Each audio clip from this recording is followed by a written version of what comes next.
다시 한번 요약해보면 한동훈 비대위원장의 취임 한 달여 만에 대통령과 정면으로 충돌하는 듯한 초유의 상황이 벌어진 겁니다. 정치권 해석도 분분합니다. 오늘 정치큐 최재성 전 청와대 정무수석과 함께하겠습니다. 네, 안녕하십니까? 안녕하세요. 네, 혹시라도 이 사안을 잘 모르는 분들을 위해 약간만 정리를 해보면 어제 오전 비공개 회동이 있었고 이 자리에서 비서실장이 사퇴해달라 요구를 했고 거절을 한 거거든요. 자, 어떻습니까? 사실 취임할 때만 해도 윤석열 대통령 아바타다 이렇게 취임을 했는데 상황이 전혀 다릅니다. 아바타는 맞았죠. 그런데 이제 김건희 여사 관련된 문제가 이 현상의 이제 본질이죠. 그래서 김건희 특검법, 그 다음에 김건희 여사의 명품백, 이 문제가 현안 중에 가장 중요하고 큰 문제인데 여기서 이제 엇박자가 나기 시작한 거죠. 그래서 대통령이 이 문제를 네. 저는 뭐 3선 이상 출마 금지 이런 얘기는 좀 이런 주장은 들어봤어도 대표 비대위원장도 대표격이니까요. 3대 축출이 연속적으로 이루어지는 이런 거는 이제 처음 목격을 하게 되는데요. 3대 축출. 그렇죠. 대표가 지금 이준석 대표, 김기현 대표, 이번에 한동훈 비대위원장까지 하면 짧은 시간 안에 세 대표가 전부 물러나게 되는, 어떻게 보면 쫓겨나게 되는 이제 그런 상황에 직면한 거죠. 그래서 이거는 내용도 방식도 이 보는 사람이 좀 당황스럽고 부끄러울 정도로 조금 황당한 경우죠. 아까 대통령실 취재기자 연결할 때 조은지 기자가 대통령실 안에서 통제불능 상황이라고 했거든요. 그래서 오늘 토론에도 불참했다고 했는데 통제불능이란 건 어떤 의미로 한 얘기죠? 글쎄요. 저는 우선 대통령이 그동안 여러 가지 얘기가 있었잖아요. 네. 국무위원한테 입에 담을 수 없는 소리로 화를 내면서 그런 담을 수 없는 소리를 했다. 뭐 여러 가지 얘기가 있고 또 스스로를 이렇게 통제하거나 절제하지 못하는 이런 경우들에 대한 얘기들이 많이 있었는데 네. 사실 이제 그런 상황하고도 연관돼 있지 않나 싶습니다. 그러니까 당이나 한동훈 위원장 통제불능보다는 네. 대통령의 지금 현재 상태가 매우 이제 격분해 있고 그런 상태다, 이런 것을 전언한 것이 아닌가 싶고요. 네. 오늘 이제 국민들과 토론하고 대화하기로 한 생방송도 취소했잖아요. 네.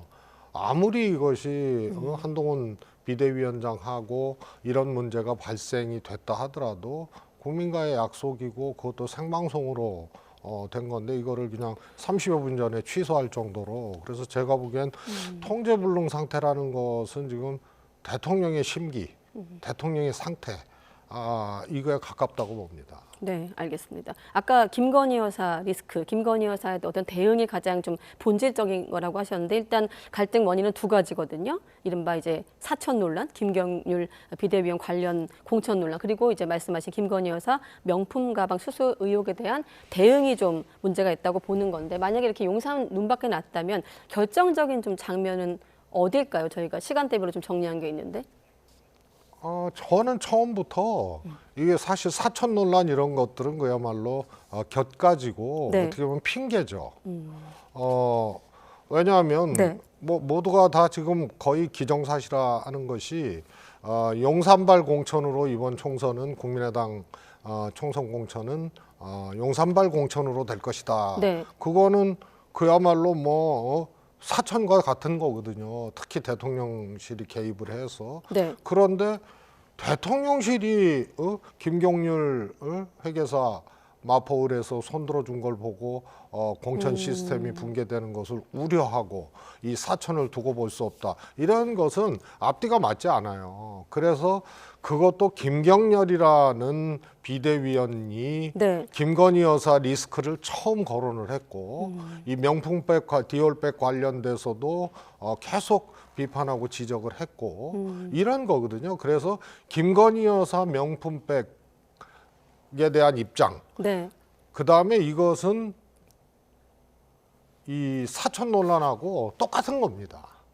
그래서 그 본질은 김건희 여사. 아. 첫째도 김건희 여사, 둘째도 김건희 여사. 아, 그렇군요. 자, 아마도 오늘 취재 기자들이 한동훈 위원장 일정마다 따라다니면서 관련 질문들을 할 텐데, 자, 출근길에서 한동훈 비대위원장이 직접 입장을 밝히기도 했거든요. 잠깐 한동훈 비대위원장 얘기를 한번 들어보겠습니다. 선민 후사하겠습니다. 지금 원인으로 김건희 여사 리스크가 조금 거론이 되는데 관련해서 위원장님 입장은 변함이 없을까요? 제 입장은 처음부터 한 번도 변한 적이 없습니다. 대통령실의 과도한 당무 개입이라는 비판이 있는데 이에 대해서 어떻게 생각하세요? 제가 사퇴 요구를 거절했기 때문에 구체적인 내용에 대해서는 말씀드리지 않겠습니다. 네, 방금 이 사퇴 요구가 있었다는 건 사실상 인정하는 발언을 한 건데, 사실 이따가 얘기하겠지만 이게 또 야당의 어떤 공격의 빌미를 제공하는 발언도 됐을 텐데 어떻습니까? 계산이 된 발언이었다고 보십니까? 저는 당연히 계산된 발언이죠. 우선은 확인을 했잖아요. 통상 저런 일이 있으면요, 네. 대통령실도 그렇고 우선 공개되지 않는 거거든요. 네. 근데 일단 공개됐잖아요. 근데 당사자인 한동훈 비대위원장이 사퇴 요구를 거절했다라고 확인을 해준 거거든요. 네. 반면에 대통령실은 비대위원장 사퇴 문제는 용산에서 관여할 일이 아니다라고 그렇게 또 발뺌을 하고 있단 말이에요. 네. 그래서 이거를 확인해 줬다는 거는 사실은 굉장히 큰 문제입니다. 뭐냐면 대통령실이 단순히 의견 피력이나 이런 것이 아니고 당무 개입 정도를 넘어서서 정당민주주의를 어떻게 보면은 훼손하고 압살한 거거든요. 그래서 네. 법적인 문제까지 갈 수도 있어서 네. 저 발언, 사퇴 요구가 있었고 내가 거절했다는 발언은 네. 결국은 나중에 대통령 탄핵까지도 갈 수 있는 그런 무서운 발언이에요. 네. 그래서 한동훈 위원장이 이것이 정말 약속 대련이 아니라면 네. 대통령과 한동훈 위원장이 총선 돌파하기 위한 또 이 약속 대련이 아니라면 저거는 핵폭탄과 같은 발언을 한 겁니다. 그래서 이것이 단순히 대통령과 비대위원장의 갈등 충돌을 넘어서서 네. 향후에 대통령의 탄핵 문제까지도 갈 수 있는 하나의 이제 법적인 일종의 뭐 증거, 네. 증언, 그 당사자의 확인이 된 셈이죠. 사실 법무부 장관으로서 그걸 모르고 했을 리도 없는데, 그럼요. 사실 왜 이 네. 질문이 중요하냐면 김경률 비대위원 사천 논란도 그렇고 한동훈 비대위원장이 정치 신인이다 보니까 혹시 그런 계산되지 않은 맥락에서 나온 발언이 아닐까 하는 시각도 있어서 한번 질문 드려본 건데, 최 전 수석께서는 계산된 발언이다. 아니, 계산이 안 될 수가 없죠. 왜냐하면 이것이 보통 일입니까? 네. 그야말로 핵관 전쟁이 아니고 윤핵관과 같은 용핵관과 같은 이들과의 대립과 전쟁이 아니고 그야말로 핵 중에 핵들의 전쟁이거든요. 네. 그런데 이런 상황에서 저 발언을 아주 짤막하고 간결한 거 아닙니까? 사퇴 요구가 있었고 거절했다. 네. 이 발언을 아무런 생각 없이 그냥 발언할 수는 없죠. 자, 그래서 좀 이 논란을 진정시키려고 나온 얘기일까요? 친윤계 핵심으로 꼽히는 이철규 의원은 전혀 다른 얘기를 또 하고 있거든요. 한번 발언을 정리해봤는데 들은 바도 없고 모른다고 아예 다른 얘기를 하고 있는데 이건 어떤 의미일까요? 제가 보기에는 아차 싶은 것 같아요. 그리고 한동훈 비대위원장이 저렇게까지 나오리라고 생각을 못했을 거고요. 저걸 사실 확인을 해주고 저게 이제 법적 문제까지 갈 수 있는 아주 중대한 발언이거든요. 네. 그러니까 굉장히 당황했을 거예요. 그야말로 칼끝을 한동훈 비대위원장에게 향했다가 오히려 이게 스스로들에게 향하는 걸로 그래서 굉장히 당황스러운 상황에서 나온 발언이 아닌가 싶습니다. 아까 조금 전에 수석님께서 약속 대련이 아니라면 이런 단서를 달았는데 지금 여러 가지 좀 목소리 중에 약속 대련이다. 그러니까 기획성이다 이렇게 보는 시각이 있고 아니다 정면 충돌이다 이런 목소리가 있거든요. 약속 대련이 태권도 용어더라고요. 공격과 방어를 좀 사전에 약속해 놓고 하는 건데 이준석 전 대표가 여기에 뭐라고 붙였냐면 2021년도 박근혜 비대위를 계속 이 사람들 연구하고 있다라면서 약속 대련 얘기를 꺼낸 건데 어떻습니까? 그 당시에는 사실은 약속 대련은 아니었고요. 이명박 대통령이 이제 잘 아시잖아요. 박근혜 대통령하고는 정치적인 경쟁 관계였고 네. 대통령 재임 시에 치러진 2008년 총선에서 소위 친박들을 공천 학살했다 해서 그 유명한 얘기 있잖아요. 박근혜 대통령이 국민도 속고 나도 속았다. 네. 그래서 같은 당에 있는 경쟁자지만 피해자 박근혜 또 정치적 가해자 이명박 대통령 이런 사이로 인식되어지다가 12년 총선을 앞두고 이명박 대통령과 박근혜 의원이 당시에 봉합을 한 거예요. 그래서 그거는 약속 대련이 아니고 공개적으로 하나의 총선을 치르기 위해서 당 봉합을 하고 네. 박근혜 비대위 체계를 인정을 하고 그 다음에 대통령 출마할 자가 공천권 행사할 수 없고 비대위원장 할 수 없는데 당원까지 바꾸면서 그거를 허용했던 거기 때문에 약속 대련이라고 보기는 어렵고요. 이게 왜 약속 대련일 가능성이 없냐 하면은 네. 대련이라는 건 무기가 없잖아요.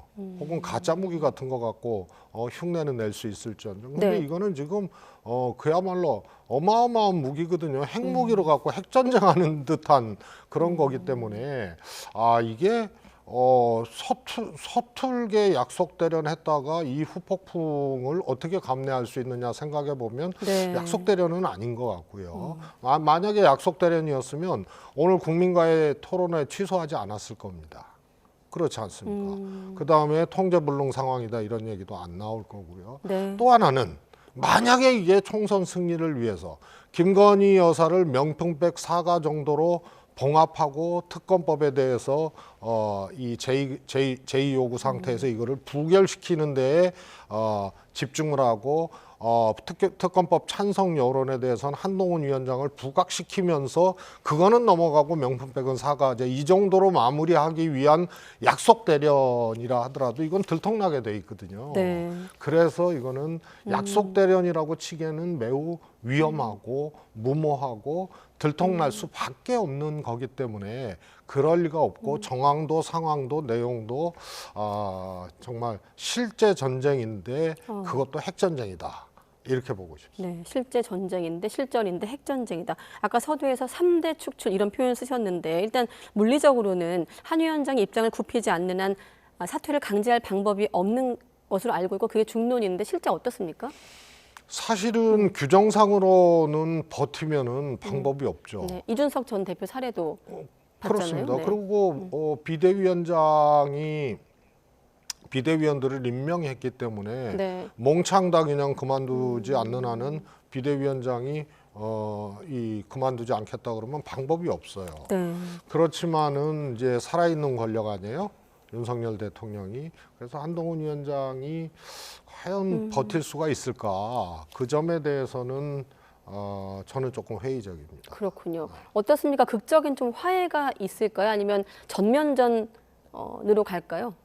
이제 전면전이라는 게 사실 안에서 폭발해서 그냥 거의 해체 수준으로 권력이 가버리는 거거든요. 네. 당도 그렇고 그럼 총선 치르는 것이 이제 불가능해지는데 네. 윤석열 대통령이 그동안 이렇게 대통령의 행위나 태도 또 이렇게 상태를 보면은 사실 물불을 안 가리시기 때문에 사실 이 문제를 이성적으로 봉합하거나 네. 또 해결책을 찾을 수 있을지 그거에 대해서는 좀 회의적입니다. 아. 그리고 더더욱이 네. 이거는 사실 이 소위 말해서 대통령과 비대위원장의 대결 또 이 충돌이라는 이런 것이 외형적으로는 있지만 본질적으로는 김건희 여사 문제거든요. 그래서 이 데뷔마마와의 대전이에요. 그래서 이것은 봉합이나 또 출구를 찾기가 참 쉽지 않은 것이다 이렇게 봅니다. 이런 상황까지 와도 김건희 여사 관련된 대통령실 입장 변화는 좀 가능성이 낮다. 저는 그렇게 보고 싶습니다. 예, 알겠습니다. 아니면 한동훈 위원장이 그야말로 버티게 되면 대통령실이 그야말로 레임덕이 아니고 데드덕이 되는 거죠. 한동훈 위원장이 단순히 당의 권한, 공천 권한만 갖고 있는 것이 아니고 네. 지금 대중적 지지라든가 이런 것들이 굉장히 상승을 하면서 소위 말해서 이제 차기 권력의 유력자 이렇게까지 지금 전망하고 있는 거 아닙니까? 그러니까 그렇군요. 보통 레임덕이나 이런 건 임기말 누수 현상인데 이게 임기 반환점도 안 돈 상태에서 내부적으로 떠오르는 태양을 그냥 만들어줘 버리면 그야말로 윤석열 대통령은 데드덕이 되는 거죠. 아까 대통령실에서 좀 또 민감한 어떤 얘기를 했냐면 금도를 넘었다고 하면서 이렇게 충돌이 더 확산하면 구체적인 상황 성면이 나올 수도 있다. 충돌 상황을 공개할 가능성도 있다고 했거든요. 그걸 공개하면 또 어떤 빌미가 되는 거 아닙니까? 그렇습니다. 그래서 이준석 대표가 이관섭 비서실장을 보낸 게 약속대련의 이제 근거처럼 얘기를 하는데요. 네. 대통령이 직접 못합니다. 이거 정말로 대통령이 문제의식을 느끼고 한동훈 사퇴해라 이런 생각을 갖고 있는데 그거를 직접 한다. 우선은 보통 그렇게 안 하고요. 네. 그동안도 그렇고 그동안도 대통령이 뭐 잘하는 사람 측근들에게는 뭐 전화하고 체리따봉도 날리고 그랬지만 물러나는 사람과 직접 언쟁하고 물러나라고 한 적이 없거든요. 그래서 그건 이준석 대표가 비서실장 보낸 것을 약속 대련의 근거로 삼은 것은 조금 아닌 것 같고요. 네. 이재명 대표는 윤심에 이어서 한심이란 표현을 등장시켰습니다. 한심, 윤심, 한심 싸울 때인가 한심하다 이런 표현을 썼는데 당무 개입이자 정치적 중립 의무 위반을 민주당이 이제 공격하고 있거든요.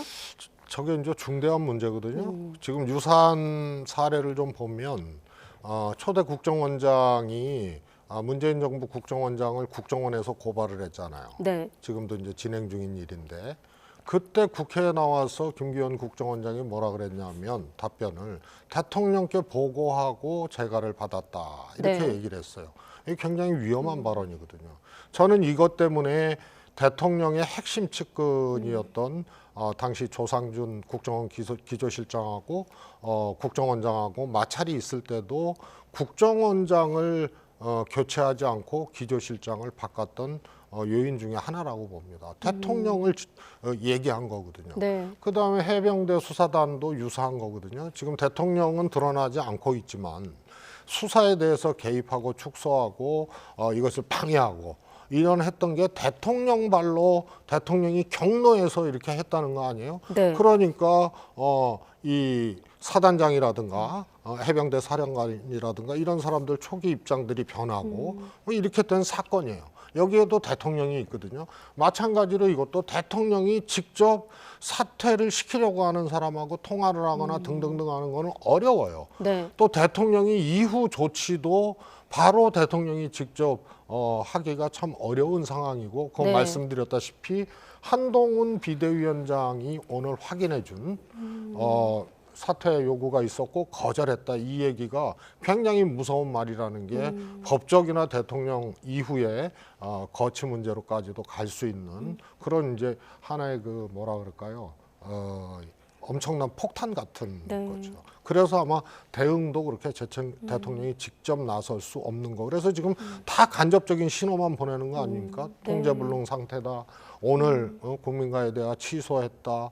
뭐 그다음에 이제 전원으로 비서실에서 얘기 보내고 이런 것들이 그런 사연에 이제 기인하는 거죠. 네, 공개 대응 없이 상황을 주시하고 있고 대응책을 고심하고 있다는 게 대통령실 입장인데 좀 추가 상황을 보기로 하고 워낙 이 사안이 오늘 폭발력이 있어서 좀 질문 비중이 많은데 어제 이재명 대표랑 이해찬 전 대표도 만났거든요. 어떤 좀 의미가 있었다고 보십니까?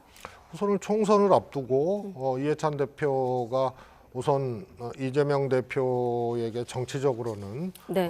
늘 이제 조언을 하고 또 이재명 대표가 많이 이렇게 그런 의견을 듣고 네. 이런 관계이기 때문에 그런 점이 이제 하나 있고요. 4년 전에 당 대표에서 대승을 했거든요. 이해찬 당시 네. 당 대표가. 그래서 총선 앞두고 4년 전 총선 승리를 했던 이해찬 대표하고 회동하는 것은 이제 힘을 하나로 모으고 총선 승리를 하자는 하나의 이제 신호, 의기투합 이런 걸로 이제 여겨지죠. 네, 알겠습니다. 제3지대 질문까지만 소화하고 마무리 할 텐데 지금 합종 연획이 본격화되고 이제 공감대가 좀 어느 정도 형성되는 분위기인데 시기를 놓고는 좀 접점을 찾지 못하고 있거든요. 어떻습니까? 지금 시점에서의 삼지대 움직임 어떻게 좀 평가하고 계십니까? 저는 애당초 뭐 빅텐트는 불가능하다. 그래서 신당도 양당 체제로 갈 거다 이렇게 처음부터 말씀을 드렸는데요. 네. 이제 그런 것들이 굳혀지고 있는 상황이라고 보고요. 이준석 대표의 발언도 골든 타임이 지났다 이런 거는 네. 어렵다는 거고. 그런데 일부 이제 개혁신당 인사들이 2월 달까지는 또 시간표가 남아 있다라고 하는 거는 네. 일종의 이제 출구 전략 비슷한 얘기라고 보고요. 애당초 불가능했던 빅텐트고 특히 이낙연, 이준석 신당이 하나가 되는 거는 어렵다고 봤고요. 네. 지금은 오히려 이준석 개혁신당이 이낙연 신당 외에 다른 신당 추진 세력들을 조금 구축해 나가는 과정. 그래서 여기는 좀 세가 좀 커지고 파이도 커지는 반면에 이낙연 신당은 조금 호롤단신 독자적인 행보를 해야 되는 그런 상황이 이제 기정사실화되고 있는 상황이라고. 이낙연 전 대표 얼굴 나와서 짧게만 여쭤보면 지금 불출마하겠다고 했는데도 지금 출마 요구를 하고 있고 이준석 전 대표는 나라면 인천 계양을 가겠다 뭐 이런 얘기도 했거든요. 어떤 선택을 좀 할 거라고 예상하십니까? 이낙연 대표는 어떤 선택을 해도 정말로 안 좋은 이 하책으로 귀결될 가능성이 큽니다. 출마를 안 하겠다고 얘기를 했는데 빅텐트를 위해서 이준석 신당하고 같이 해야 된다. 네. 이런 생각 때문에 그 요구를 받아들여서 만약에 출마를 하게 되면 한 몸도 되지 못하고 또 말을 번복해서 출마를 하게 되고 출마를 해도 빅텐트와 같은 이 한덩어리 신당이 아니고 자신만의 신당에서 출마를 하게 되는 그래서 아마 입장을 바꾸게 되면 둘 다 잃게 되는 그런 더 안 좋은 상황이 되리라고 봅니다. 알겠습니다. 오늘은 최재성 전 수석과 함께했습니다. 고맙습니다. 감사합니다.